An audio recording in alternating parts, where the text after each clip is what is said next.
All right, good morning, everybody.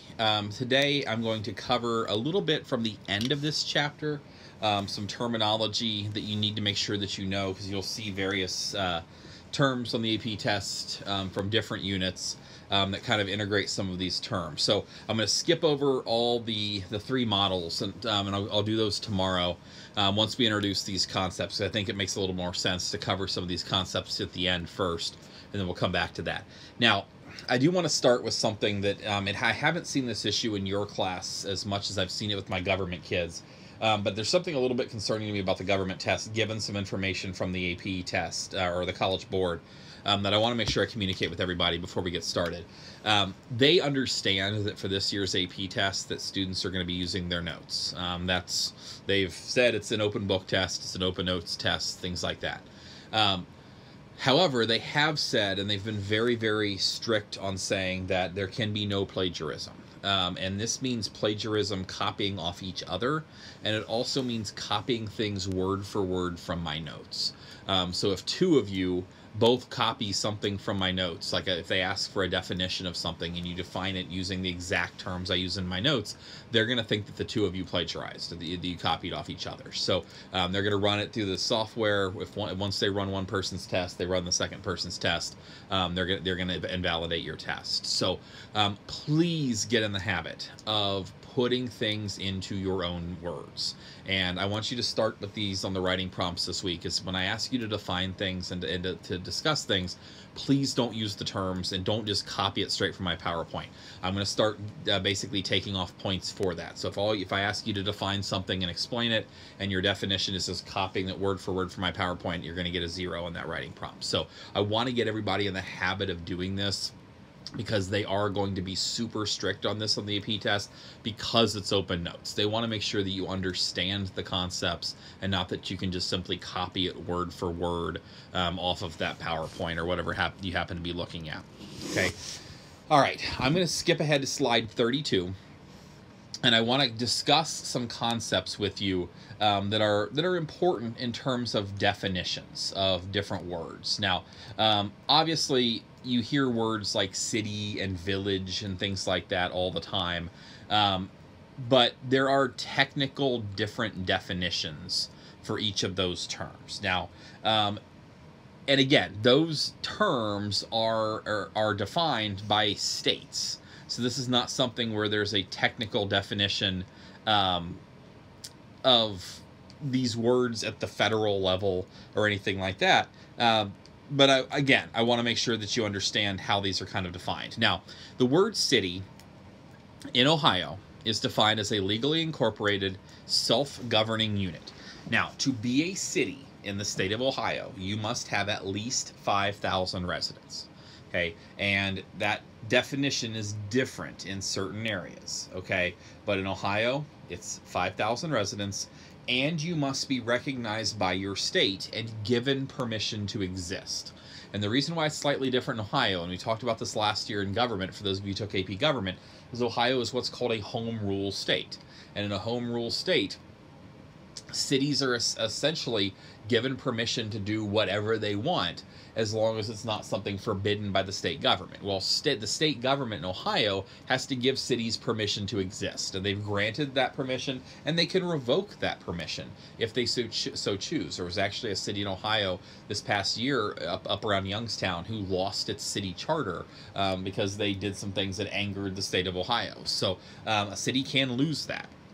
Now, in the United States, when we talk about urban settlements, like we talk about, okay, we have the city of Dayton, and around the city of Dayton is the city of Kettering, and the city of Englewood, and the city of Heber Heights, and things like that. And those are all cities. Now, if you're smaller than a city, you tend to be called a village. That's the term we use in Ohio for things that are smaller than cities.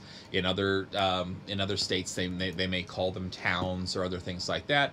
Obviously, we use counties in Ohio. Not every state uses counties. Most of them do.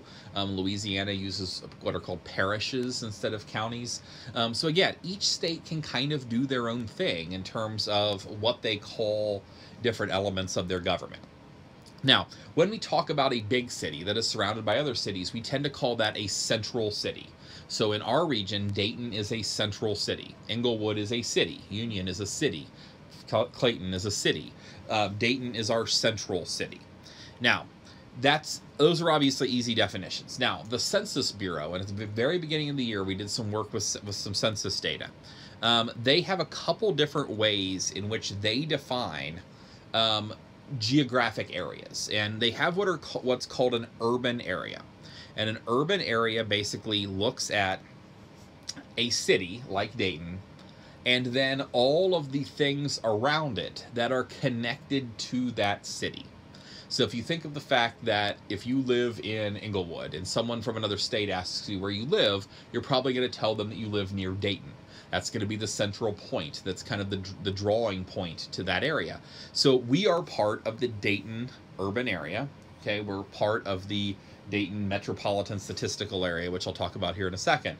But there's a few ways that we define things. Now, for an urban area, which is a center city and its surrounding cities and towns, if that cluster of cities has at least 50,000 people living there, which Dayton has more than 50,000 itself, so that definitely counts us, you are called an urbanized area. So we live in the Dayton urbanized area. If that cluster has less than 50,000 people, anywhere between 2,500 and 50,000, it is called an urban cluster. So if you look at Southeast Ohio, and people who may live around the city of Athens, it's very, very rural. There are no cities down there, really. Marietta, Athens, things like that. If you live around Athens, you might be in the Athens urban cluster. Now, nobody looks at Southeast Ohio and thinks urban at all, but there's at least 2,500 people who live in that area. So that by technical definition, that is part of an urban cluster. Now, there are parts of Ohio which are not urban, that are very rural, that are not part of any urban cluster. But you can kind of, again, I just want you to be familiar with some of the terms you might hear for different things. So here's 3 different ways that we look at the definition of St. Louis. Now, if you look at this map here, it's very hard to see, but if you zoom in on the red part of this map, that's the city of St. Louis.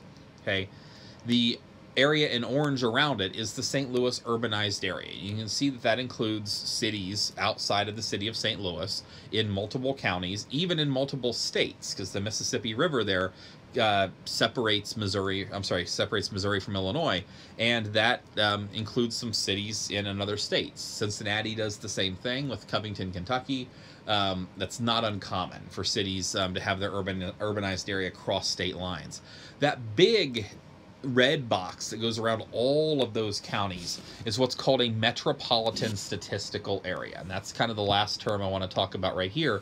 A metropolitan statistical area is a census-created definition of a city that basically uses the city as a nodal region or a functional region. So going all the way back to Chapter 1, MSAs, or metropolitan statistical areas, are functional regions. So it's basically, for the Dayton MSA, it is basically Montgomery County, Dayton, and any county surrounding Montgomery County where people might live in that county and work in Dayton.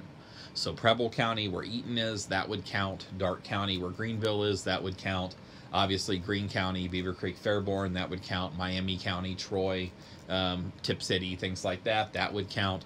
So our MSA is defined by the census, and it's basically defined based on where people live. Now, our MSA is split as we go south, because Warren County, south of Dayton, is kind of a split county. So if you live in the northern part of Warren County, places like Springboro, things like that, chances are you might work in the city of Dayton. The southern part of Warren County, anything kind of along 75 south of Middletown, chances are you don't work in Dayton. You may work in Cincinnati. You're going to be part of the Cincinnati MSA. So sometimes counties can be split as part of MSAs. But again, this is just a census-defined functional area. So if you ever hear of an MSA or a metropolitan statistical area, this is something the census uses just to classify people based on where they live.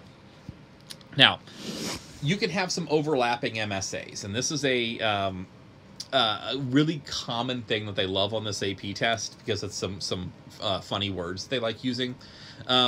If you go from Boston, Massachusetts, and you basically go down the East Coast, Okay, you go from Boston, Massachusetts, and you just follow I-95, and you go through Providence, Rhode Island, you go through Hartford, Connecticut, you go through New York City, you go through Philly, then you go down to Baltimore, then you go down to Washington, D.C., and it's just MSA, big city, big city, big city, big city, and they overlap with each other. It's basically one big continuous urban area. Now, the term they use for that is a megalopolis, and they love that term on the AP test because it's a weird term. So that's something you definitely could hear on the test this year. So a megalopolis is just one city after another, after another, after another. Now, in the book, I think they refer to this as the Bow-Wash corridor. So basically Boston to Washington corridor is that megalopolis that just kind of consists of one thing to the next thing to the next thing to the next thing. So that's one way that we kind of classify MSAs. Now, generally within an MSA, you tend to have some sort of government organization. So if anybody here has heard of the MVRPC, the Miami Valley Regional Planning Commission, if you watch TV in the summer, they're the ones who issue the air pollution advisories. They're the ones who do all the biking to work programs, the carpool programs. They're a council of government, which basically tries to link together all of the governments within an MSA. So if you think about trying to bring jobs into the Dayton area, if a factory that wants to employ 1,000 people wants to move to our area, and let's say Inglewood and Clayton are fighting over that factory, and because they can't get their act together and decide which one of them is going to get it, that factory decides to go to Indianapolis instead. Well, our entire region loses that. So from our region's perspective, they don't care if it's in Inglewood or Clayton, because if that factory comes to our area, 1,000 people are going to get jobs. But so the MVRPC's job would be to tell these cities, okay, don't fight over it. Okay, somebody just will have control over this and get the tax revenue. Somebody else is going to benefit from it because you're going to have workers who are going to have jobs. And that's really, really important. So the MVRPC tries to get governments to work together. So in addition to doing all the things that you see on TV, they also have this kind of role behind the scenes. And that when I worked at Wright State, we did a lot of work with the MVRPC, so I'm very familiar with how they work. One of my really good friends that I graduated college with is one of their directors down there, and they do a lot of work behind the scenes that nobody really sees to try to get governments in our area to get along with each other. Annexation we talked about a little bit earlier this year. Annexation is the legal process of adding land to a city. So once a city is created, there's townships that may surround it, and townships are what we call unincorporated land. So if you live in a township, you can choose to join a city. Now that city, there are benefits to that. They may hook you up to city water. You may have access to different city services. The negative is you're going to have to pay taxes to that city if you do that. So taxes are higher for cities than they are with townships. Now, annexation happens all the time. Many cities have grown significantly through that. Columbus is one of the largest cities in the state, or by far the largest city by area in the state, because of annexation. They just kept picking off township land all around Columbus, so that today Columbus is huge. This is how Union got the land over behind the airport, one property at a time, just kind of picking off property after property. That's annexation. So that's a term you can hear. Here's an example of Chicago. The area here in yellow was the city limits of Chicago in 1837. The lighter orange area by 1870, that's where they had annexed. 1890, 1900, all the way out. And you can see O'Hare Airport is kind of just connected by that little tiny strip of land there. To be part of a city, you cannot be disconnected. There has to be one part of the city has to be connected to every other part of the city. So they had to annex a little bit of property to get out to the area where they built O'Hare Airport, or else that wouldn't have been a legal city. But this is what Chicago, and you can see how significantly Chicago has grown. If you look at a map of Columbus, you would see the exact same thing. Columbus has gone through that exact same process of huge growth. In order for Chicago is to be able to incorporate that airport in there, as well as to pick up some higher income properties to the north. But a lot of cities do this, and they do it for a lot of different purposes, whether it be for money purposes or to have additional growth in certain areas. Excuse me. Book talks a lot about sprawl. So sprawl is just simply the movement of people out from a center city out to the suburbs. Sprawl can be good and it can be bad, obviously, from an individual component. If I want a bigger house with a larger yard, things like that, me being able to move out to the suburbs is a great thing. The bad part is that cities lose out on a lot of revenue. So the city of Dayton's population is about half of what it was like 40 years ago, because people have left Dayton and moved farther out. They're still in the Dayton MSA, but they are leaving the city itself. So urban sprawl or suburban sprawl is just the shifting of people from the urban areas out into suburban, and then sometimes out into rural areas. So what that leads to is a lot of cities that people are kind of able to buy houses in or not able to buy houses in based upon their income. So the book talks about this leads to suburban segregation. It talks about some things there that are used to do that. I'll skip over some of this stuff because it's not super important. You understand a lot of the stuff. There's one other concept I want to talk about today. Let me mention this real quick. We mentioned this very briefly in government last year, right at the end of the year, if anybody remembers this. There's a process in geography where banks want to control who buys houses in certain neighborhoods. And I know one of the groups who did the project in the language arts classes earlier this year looked at this idea of redlining. Redlining is when banks basically draw lines on a map to identify areas in which they won't give a person money to purchase a house in that area. So it is illegal, but banks do it all the time. And the reason that they do it and they're able to get away with it is that banks have a lot of power with interest groups. So a lot of the banking lobbies are able to control Congress and get them to kind of look the other way. Or control states through enforcement, and they kind of look the other way of that. What the reason for redlining is to basically discriminate, to keep people who are lower income or sometimes minorities or whatever the case may be out of a neighborhood. So they will kind of draw off areas that this is going to be a white area, this is going to be a black area or something like that, and they limit who can buy houses in certain things. So that is a process that occurs when suburbanization occurs. Sometimes it's that houses price people out of an area. Other times it is something more direct like this, where government's trying to do that. Public housing, this is actually fairly significant in our area. Every city in Ohio, this is a federal law, but every state implements it a little bit differently. Every city in Ohio is required by law, if they're going to take money from the U.S. Department of Housing and Urban Development, to have a certain amount of housing in their city that is what we call public housing. And public housing is lower income housing for people in every city. And most cities take that money. And they will have low-income housing someplace. That could be apartments. It could be lower-income houses. There are certain cities that don't take it. I will give you an example. The city of Oakwood turns down this money from the federal government because they don't want low-income housing in their city. So public housing is very, very common. There's other cities who come up with creative ways to do it that are very, very wrong, but they are technically within the law. The city of Centerville does not want public housing integrated with the rest of their housing in Centerville. So if anybody's familiar with that area down around Centerville, Interstate 675 kind of cuts through the northwestern part of Centerville.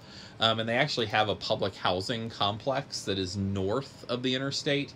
That is, the rest of their city is south of the interstate, and the public housing complex is cut off from the rest of the city.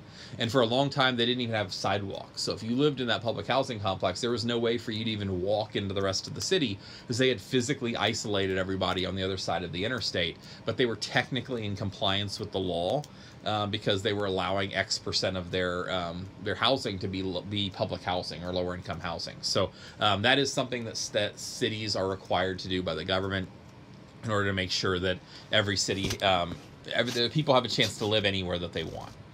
Now, last concept for today, and this is really important. This was actually an extended response on the AP test like 3 years ago. It's the concept of gentrification.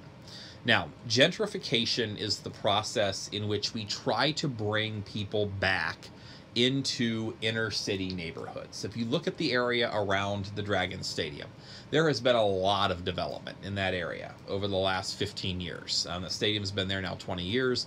So over the last 15 years in particular, particularly once Riverscape was there, if anybody's been down there, even over the last couple years, that parking garage across the street there by the river, there's a hotel there now. There's all sorts of development in that area, all sorts of loft apartments in that area. That's gentrification. It's a situation in which they're trying to get middle or higher income people to move back into downtown areas. Now, why would people want to do that? Because there's a lot of activities that they may want to do. So somebody may want to move back into Dayton because they want to live near the Oregon District to take advantage of nightlife. They may want to be close to the arts in the Schuster Center area. They maybe want to be close to the baseball stadium, whatever the case may be. In bigger cities, there's all sorts of sporting activities that go on in cities that might draw people back downtown. So gentrification, a city wants to gentrify its downtown because it's bringing in tax revenue. You're getting rid of whether it be vacant housing or vacant buildings or low-income housing or anything like that, and you're bringing in high revenue, high tax individuals into those cities. So gentrification from the perspective of a city is great. Okay, now the problem with gentrification, okay, and I'll find where this is mentioned here. It may not be on here. Okay, big problem with gentrification is when you bring in higher income people, you're having to get rid of the people who live there. And a big problem that we see with gentrification is it forces out lower income people. So let's say I lived in a very, very low income apartment about 2 blocks from the stadium. And when the stadium got built, all of a sudden they want to start building restaurants and parking garages and all sort of things around the stadium. And all of a sudden they want to get rid of me. They don't want that low income apartment there anymore. They want to get rid of that apartment. So what are they going to do? Well, they're going to start by raising my rent. And they're going to raise my rent a little bit every month, such that it gets to the point where I can no longer pay my rent anymore, so I've got to leave. And once they've forced me out, then I've got to go someplace. So oftentimes what that leads to is it leads to people moving out of the downtown area into those what we call inner ring suburbs. So right around downtown are what we call our inner ring suburbs. So these would be in our area, places like Jefferson Township, Moraine, Trotwood, southern part of Huber Heights, Riverside, places like that. It forces people from downtown into those inner ring suburbs, and then it forces people who live in those suburbs farther out and farther out and farther out. So gentrification, while it is good for the center city in that it brings people downtown who can pay taxes, it has a negative impact on lower income people in a community. And I'll give you an example of that. I'll pull that extended response up tomorrow so you can see it, because we're going to kind of work through that. But again, gentrification, cities love it. Inner cities love it. Big benefits to them. The suburbs hate gentrification because it forces lower income people out into their communities. Now, so the last couple things on this PowerPoint for this chapter, we know that there's problems that come with poverty. Obviously, when somebody is trapped in a cycle of poverty, they can't afford to buy healthy foods. You're more likely to see people who are obese. You're more likely to see people who can't afford to go to the doctor regularly. If people are not healthy, they tend to have trouble holding on, a little bit more trouble holding on to jobs, because they may have to be off work because they're sick. So that can obviously kind of have a trickle-down effect on other things. Obviously, higher rates of unemployment. In a lot of our lower income populations, we see people who are more likely to be addicted to drugs, alcoholism, illiteracy. Generally, the schools tend to be poor in some of the lower income places, because of the way schools are funded. In Ohio particularly, our school funding system has been declared unconstitutional repeatedly by our Supreme Court, but we've never done anything about it. So our school system is funded entirely based on community tax revenue. So if you live in a lower income neighborhood that can't afford to pay taxes, your schools are going to be poor, or at least your schools are going to have a better chance of being poor because of the fact that they have less money to work with. So there are all sorts of problems that come with living in lower income areas. that inner cities are trying to address through gentrification, but that just pushes the problem out. What we've seen in America, even though we've been fairly prosperous before this coronavirus outbreak, is that what we've seen is we haven't seen a lot of wealth kind of trickling down to everybody. The rich have gotten richer, the poor have gotten poorer, the same way we've seen on an international level, but we've seen it in the United States as well, and that's been a significant problem that we've had to deal with here. So the book talks a little bit about that culture of poverty. And then the last thing is the fact that we have an eroding tax base. When people move out of cities, that city runs out of money. And I think I used the example earlier this year, the city of Detroit became the first major American city to ever file for bankruptcy. Detroit ran out of money. When everybody left Detroit, Detroit had no money left. And they had to look to the state of Michigan, had to look to the federal government for help in order to pay their debts, because they couldn't pay them anymore. So the loss of tax revenue was so significant that they still had to provide services. They still had to have fire and police and different things like that, but their population had just shriveled from well over 1 million people down to just over 140,000 people. So the population size had gotten so small that they couldn't meet their basic needs anymore. So again, when you have foreclosures, when you see housing crisis, things like that, people can't pay their taxes, can't pay their property taxes. Cities also have no revenue. Okay. All right, so a lot of just vocabulary today. Big thing that I want you to pay attention to is just understanding the different classifications of how cities work. Okay. All right, writing prompt for today. Okay, define for me gentrification in your own words. Okay, and tell me why cities love it, center cities love it, and tell me why suburban cities hate it. Okay, in your own words, define gentrification. Why do center cities love it? Why do suburban cities hate it? All right, tomorrow we'll pick up, finish up the last of these questions. You'll have a small 1-question quiz on Wednesday, and then we'll start kicking into review mode. Hope everybody has a great day. If you have any questions, please email me. Talk to you tomorrow.